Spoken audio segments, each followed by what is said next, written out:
kaya tawagin naman natin si Escort Opo Pills number 1, Rubel Leo ng Barangay Santo Domingo, Cainta, Rizal. Hello! Inuulat mo kami! Grabe yung DJ MOD! Ikaw ba yan?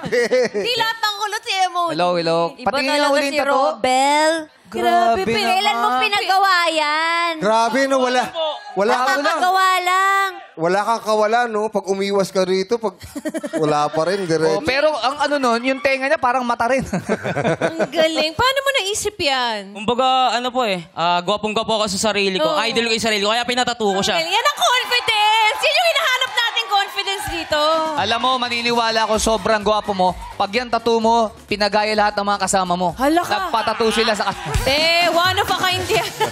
Nung pinagawa mo yan, matino naman yung pag-iisip mo o hindi ka naman lasing, ganyan? Hindi po. Kumbaga, inano ko po sa sarili ko na ako lang yung tao na dadalawa yung muka. Kumbaga po, human AI. Doble cara, no? Pero maganda Kasi ang po, meaning. kadalasan po kasi may mga kambal. Oo, tama. Ako, wala po akong kakambal, so pinatattoo ko na lang.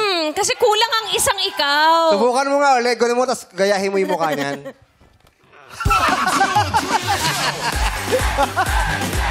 Kulang lang talaga. Taas mo ulit. Taas mo ulit. Iba lang yung tenga niya sa tenga mo. Naman. Grabe, alam mo, Bakit nung... nakanganga? Bakit nakanganga? Yung out of lahat ng magiging, Oh, ba't daw di yung nakasaray bakit yung bibig? facial expression, mo? bakit yung... Ano po kasi, ako po yung nagbibigay ng energy, good vibes eh. Kapag umanga po ako, lahat sila napapasaya. Ayun. Saka po pag may mga nagpapapicture, ganun po. Pero bakit sa harap, ba't hindi sa likod? Oh. Kasi po, pag sa likod po, nasa likod lang po. Kumbaga, pag pampront ko po kasi yun eh. Lagi Pampront po. mo. Oo, dapat pinagmamalaki. Oo. Pinagmamalaki, inihaharap. Proud po ako sa Oo. mukha ko, kaya nilagay ko siya sa harap.